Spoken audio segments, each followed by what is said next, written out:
Alright, I'm going to talk about counter programming in wrestling. So, it's been a thing since the 80s. In 1989, WrestleMania 5 went head to head with WCW's Clash of the Champions.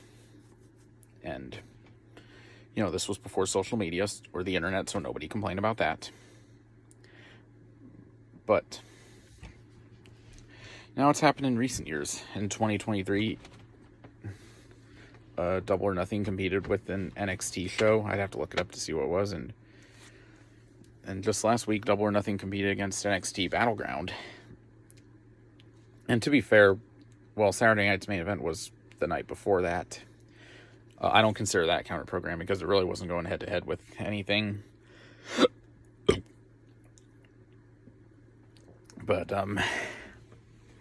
yeah, it's a tough. But yeah, and also there's going to be counter programming in July with All In going head to head with another edition of Saturday night's main event. But people are viewing it as spiteful and on WWE's part. But do we really know? I mean, is it really counter programming in that part? Because Saturday night's main event is going to be available on NBC and Peacock. Of course, NBC is a broadcast television network, a legacy network.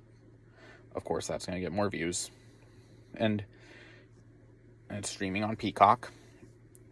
Whereas All In, it's actually going to air in the afternoon at 2 o'clock local time in Texas. And which is not at the same time. So is it really counter programming? Because they're not going head to head at the same time. WCW did counter programming against the WWF when they first launched Monday Nitro, because Nitro was because Raw premiered in 1993 and Nitro premiered in 1995. And for a time, Thunder, which premiered in 1998, went against SmackDown, which premiered in 1999. So the whole counter programming thing, it's not always one side doing it to the other. They've done it both. So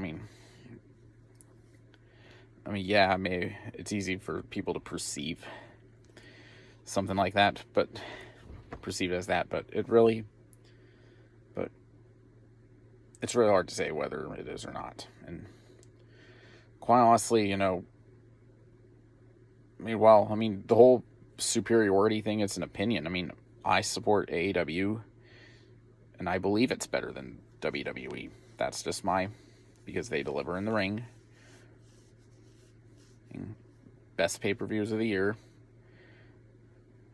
Their pay-per-views deliver 9 times out of 10, in my opinion. And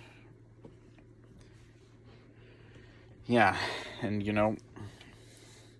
everybody can have their opinions, but there are some who just don't respect others' opinions. And it's easy for people to perceive one company or the other as petty, but and it's really hard to say. While All In is going to be streaming on Prime Video or Triller, wherever you watch it, or whatever international international channel will air it. I don't really keep track of that, but eventually AEW pay-per-views are going to be going to Max. I don't know when that's going to happen. I think All In would be a good starting point. But, counter programming, it's happened numerous times, and people are just fretting about it now because of social media. And, yeah. It's not always one side doing it to the other. To be fair, both sides. Well, it's not always WWE doing it to the other, because, like I said, Nitro premiered after Raw did, and honestly, that was for the best. And it wasn't a pay-per-view going against a pay-per-view; it was cable TV show against cable TV show, and having fans compare the shows, it helped the business big time.